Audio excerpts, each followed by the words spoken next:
to get the Democrat nomination because he's not the anti-Trump where he says I hate Donald Trump, but by actions. Actions speak louder than words. His background, what he stands for, it can go back to, as Calvin Coolidge called it, normalcy. Okay, but there's other candidates. Cory Booker. We talked about him for a moment. My main problem with Cory Booker is when he was a senator, and even more so back further when he was mayor of Newark, he was relatively moderate. Absolutely. And now he's a big time progressive. That's what I can't stand about this whole field. That bothers the hell out of me because they tell you if you are moderate, we're going to destroy you. Mm-hmm. It's the same garbage that went with the Tea Party and the Republican Party. Mm-hmm. That you couldn't even be libertarian. Yeah. You see how they treated Ron Paul? The Tea Party turned their back on Ron Paul for Newt Gingrich. Yeah. How asinine is that? Yeah. You say you're for limited government, but you pick Rick Santorum? Yeah. Rick explode the government expansionist military Santorum because they all had that ethno-nationalist bomb-throwing thing. The progressives are no better. Oh, if you're not for the Green New Deal, the Green New Deal is not even functional. You can't do it. And the people that built it go, yeah, we know we can't do it, but it's just a statement. Well, then that's insane. Exactly. Then you're wasting your time. You just made so they're telling the candidates, if you don't identify as a progressive, we're going to kill you. Help me with this guy's name. Uh-oh. Pete Buttigieg. Buttigieg? Okay. Okay. Yeah, now we're getting the nuts and bolts of the Democratic Party's new identity or old identity. Okay. Other than the fact that he's gay, what else stands him out? I'm serious. No, I'm serious. I'm serious. Okay, we both made the list right now. Phil you Henry, put us on the list. Phil James. Henry. What? Just because I said it, you laughed? Yes, you said I laughed. You're going to Lewis Reed me here. Phil Henry, who's a comic, used to be on the radio. He still has a podcast. He plays different characters and he voices all these characters. And he has there's a guy. His name's Doug Danner. Doug Danger. Right. He says, I'm a gay man and a gay journalist. Did I tell you I was gay? You know, I'm gay. I'm gay. And just gay. And nobody cares that the guy's gay, but he keeps reminding everybody that he's gay. Do you feel like Pete Buttigieg is doing that? It's Pete Buttigieg, the gay mayor of this. Why would you say that? They don't say Cory Booker, the heterosexual former mayor of. They don't say that. Well, I mean, so I have a mixed feeling. On one level, because the LGBT community, with rightful data to back this up, feels like still a lot of this country is not ready to treat them right. There's a high number of trans people who are getting beaten up and killed, high number of black trans women getting killed, and many of them being killed by black folks.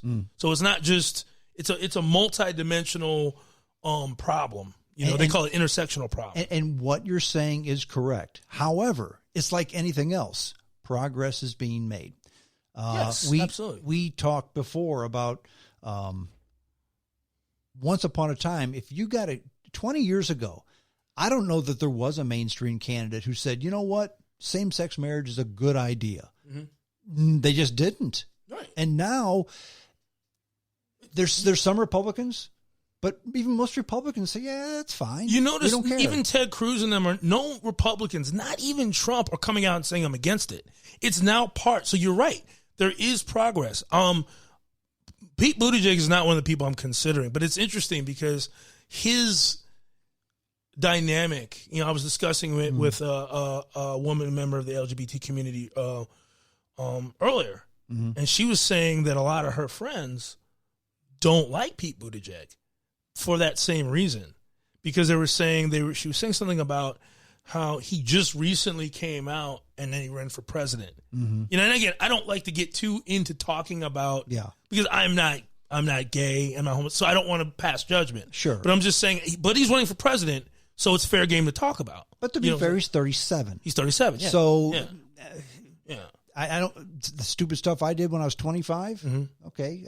Maybe the time was right for him to come out. Yeah. And again, I'm not making any judgment on that, but my main problem with him is his big issues are climate change and economic opportunity. That doesn't mean anything. No, it means, who's against economic opportunity? Who? Nobody.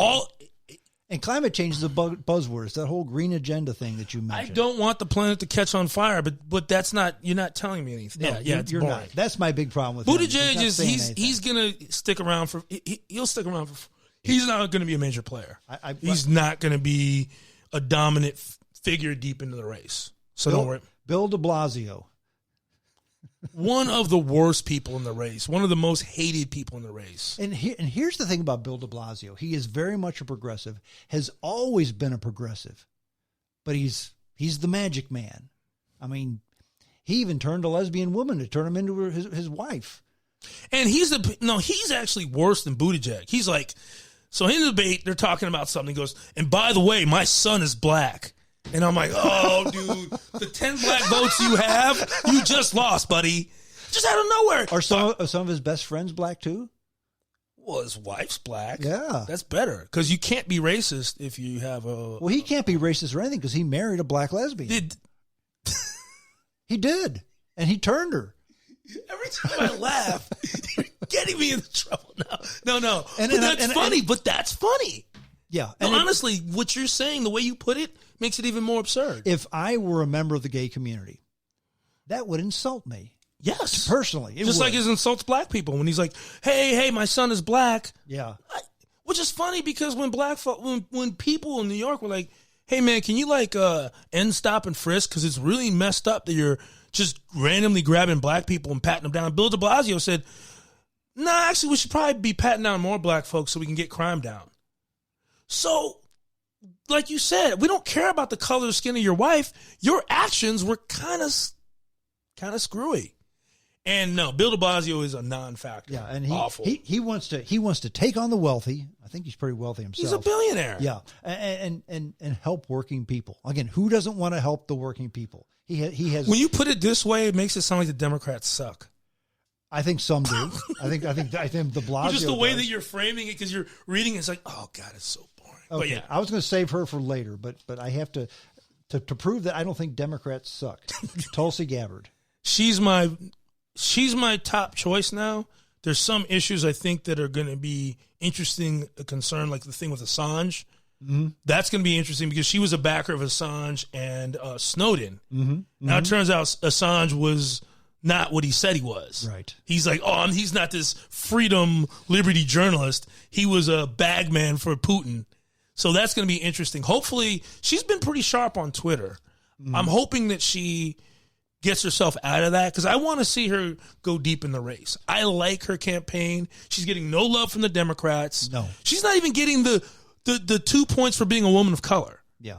They're not even including her in the club. It's Kristen Gillibrand, who's among my least favorite candidates. She's terrible.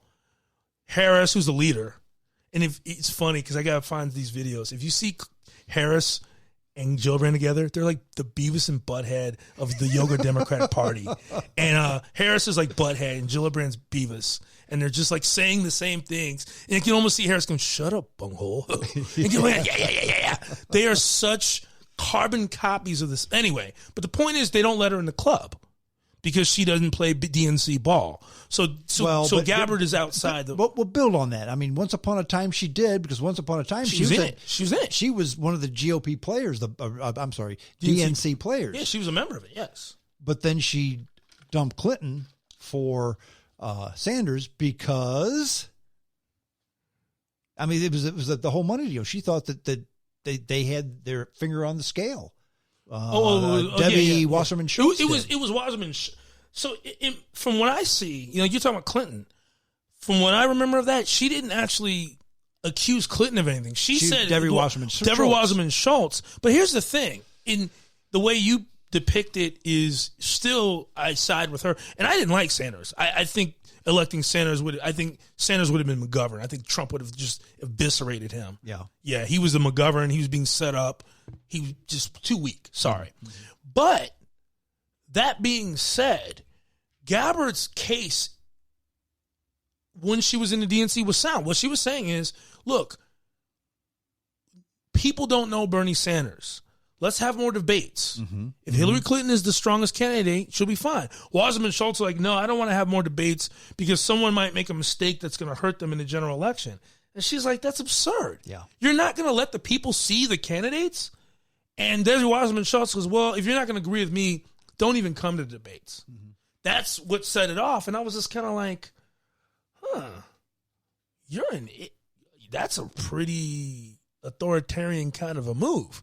And that's where I think, that's what started. I don't remember her really, she said she preferred Sanders to Clinton, but I don't remember her really ever attacking Clinton in any kind of extreme way. She attacked Clinton because she supported Clinton at first, and then she went to Sanders because she thought that Wasserman Schultz. I mean, the Democratic Party was in bad shape, and basically the Clinton Foundation gave them a bunch of dough, and their payback was you'll get the nomination. Well, they had the superdelegates, and Sanders was never going to win that nomination. And that's the problem. They didn't need to do that. No, they didn't. They didn't. That's where Wasserman Schultz and the other DNC people screwed up. They should have just got out of the way. They didn't need to get involved. But here's where this could be Gabbard's redeeming factor. I mean, right now the DNC hates her. Yes. But if she starts to poll numbers, if she starts to get popular, I mean, the Republicans hate Donald Trump too. Yeah. But, okay, he's the president, and okay, I guess we'll get behind him. And most of them do. Gabbard will be the same way. Mm-hmm. It's politics. And what I like best about her is she's was in the National Guard, I think. Yeah. But did 2 tours of Iraq. And was she worked in a hospital, I believe. Yeah. A medical hospital. So she knows something about the military. Which is the number one job of the president, commander-in-chief. Exactly. That's the number one. That's the only mandated power. That's right. What they're supposed to be doing. They control the military. Yes. And she's not for, okay, let's gut the military. No. Let's cut all the spending. Let's cut the military down to a third and then do Medicare for all. No. She's saying we're opposed to military intervention for the sake of nation building. We shouldn't be in the nation building business. And really, I think once upon a time we were, and I think once upon a time it worked. Yeah, after World War II, Europe had to be rebuilt. Right. And under the Marshall Plan, we did. We helped South Korea a lot after the Korean conflict. We helped China. When? We brought them into the world. It was Nixon when we brought them into but that wasn't nation building militarily, though. That wasn't. We brought them in for trade. No, it wasn't just trade though. It was also because they were having they actually almost got into a war in '67. I don't know if you remember. The U.S. and China? No. China and Russia. They had a war. Yes. They had a war and then after that, Kissinger was like, "Wait a minute, we got 2 different communists fighting." And Kissinger was like, "If we get the Chinese on our side, then we can." Exactly. So there was a strategic. Economic. It was economic, but it was also military strategic. Yeah, I wouldn't call it necessarily nation building, but it's it's different. Yeah. What Gabbard means by nation building is what we tried to do in Iraq and Afghanistan and Syria and you're talking about actually putting the military there and building. Yeah. I mean, basically, we got rid of Saddam Hussein because we wanted to put a democracy into Iraq. Yeah. We got rid of the Taliban because we wanted to put a democracy. We didn't get rid of the Taliban. Well, that never happened. They ran into the mountains and now they come back. They go back and forth and back and forth. They're still there. But they tried to say, okay, Iraq, Afghanistan. They're trying to get rid of Assad to put a Democrat government in there. Doesn't make any. It's not going to work out. Terrible if idea. You look through history, the people in this part of the world have never had a democratically elected government. They just don't work that way. It's not going to look like our democracy. They may create some version of it. Correct. But it's not going to be like ours. And it needs to be what they decide. Absolutely. And that's what I like about Gabbard. And that's why she's my number one choice, because I honestly am not crazy about her economic, because I don't like progressive economics. If you confuse her, Justin Amash, and I don't know, just them two. Okay. Mm-hmm. If you confuse Justin Amash's politics with Tulsi Gabbard, I'm a little bit on social issues, a little bit closer to Tulsi Gabbard than Amash. Mm-hmm. But Amash is still, even on social issues, he's not for the state throwing women in jail for having miscarriage. You know what I'm saying? Mm-hmm. So that would be closer to my ideal candidate. Mm-hmm. I'm hoping that Gabbard Because one thing I'm noticing is she is by far the favorite candidate among non-Democrats. By far. People who call themselves